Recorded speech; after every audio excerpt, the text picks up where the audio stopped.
Brisbane, who is also chairman of the Ulster Unionist Young Unionist Council. Alex led the last campaign, bringing 12 new Ulster Unionist young councillors into the new super councils.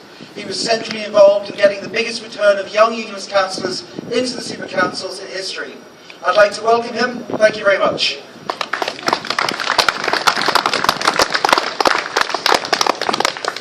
Fellow Unionists, thank you very much for this opportunity to speak to you today. I would also like to thank you for your continued presence and your continued support for this cause. Sadly, this speech coincides with yet another disastrous decision by the Parades Commission. Yet again, the Parades Commission have got it wrong.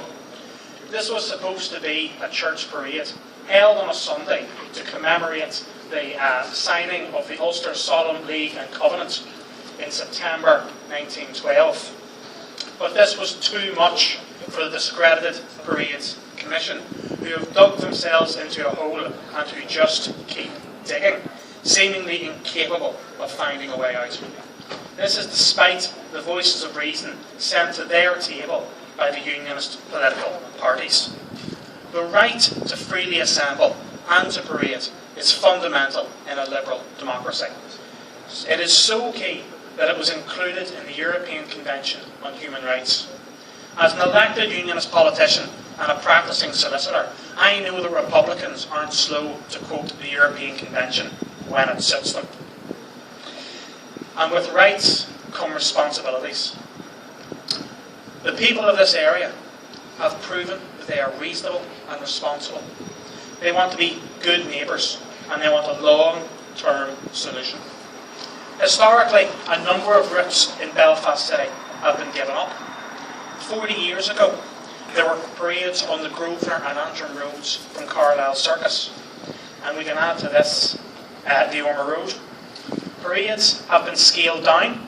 Music has been changed so that only hymns are played in certain areas or on certain stretches of roads. Single drum beats are heard as a mark of respect from an organisation that is showing single-mindedness and strict discipline. The loyal orders don't seek to offend anyone. They simply seek their basic human right to parade peacefully, lawfully and respectfully. We also accept that others have the right to object, to stand and protest, but we fundamentally reject their use of the threat of violence to get what they want. Sadly, the Parades Commission have failed in their basic duty to stand up for what is right and what is fair. Instead, they have shamefully wilted in the face of repeated instances of Republican violence in the Ardoney, first restricting and then banning the return route of these marches.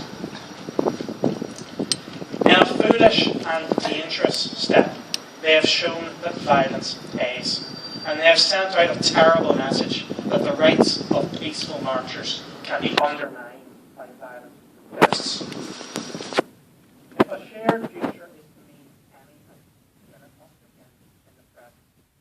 The area in which we stand suffered grievously during the troubles. This area has the right to ask where its share of peace dividend is. We live in a divided society, and it is right to expect the powers that be to take this into account when they are governing.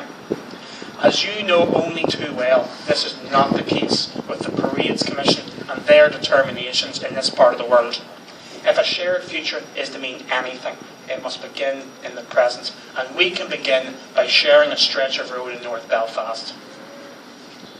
My party leader has made it clear that the issues which divide unionism are less important than the issues that unite us. The Ulster Unionist Party can be trusted to do what's right for Northern Ireland, to put country first and petty political interests second. We will do what's right for the country, and in this case the right thing is for unionism to stand united. We did it this summer, and we delivered one of the most peaceful summers in recent memory, and this sent a powerful message which was heard and understood by the nationalist people, the Republican community, the government of the United Kingdom and other governments. Some were disappointed, even dismayed at our discipline. Our message is simple. The Unionist people of Northern Ireland are loyal, lawful and tolerant. even in the face of massive and unprovoked provocation. And together we can deliver good things for everyone. So my message to our neighbours and government is simple. Be reasonable. Look at the law. Look at the facts. Look into your hearts. Put your hands up and admit you were wrong.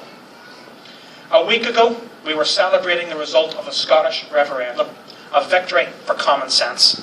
I leave you with two messages from this referendum. The first is that it explodes the Sinn Féin myth that geography is destiny. We are a complex set of peoples on these islands, and Sinn Féin can no longer promote their message of two islands, two countries. It proves that Sinn Féin speak with a forked tongue when they claim that this island should be one country and there should be at least two countries on the island off our shore. The other point in this debate is that Scottish independence forced the main political parties in London into a rare show of unionist unity. The Conservatives, Labour and the Liberal Democrats all came out in favour of maintaining the union of the United Kingdom and Northern Ireland. Let's build on this to our advantage. Tomorrow, the Secretary of State for Northern Ireland makes her speech at the annual Conservative Conference. Tomorrow is Ulster Day, and I call upon Theresa Villiers to use that speech to tell us she is giving us an independent investigation into parading in North Belfast. It is the only way to break the deadlock. The Belfast Telegraph support it, even the Parades Commission say it makes sense. History, tradition and human rights are on our side. I call on Theresa Villiers to acknowledge and respect that tomorrow. Let them home.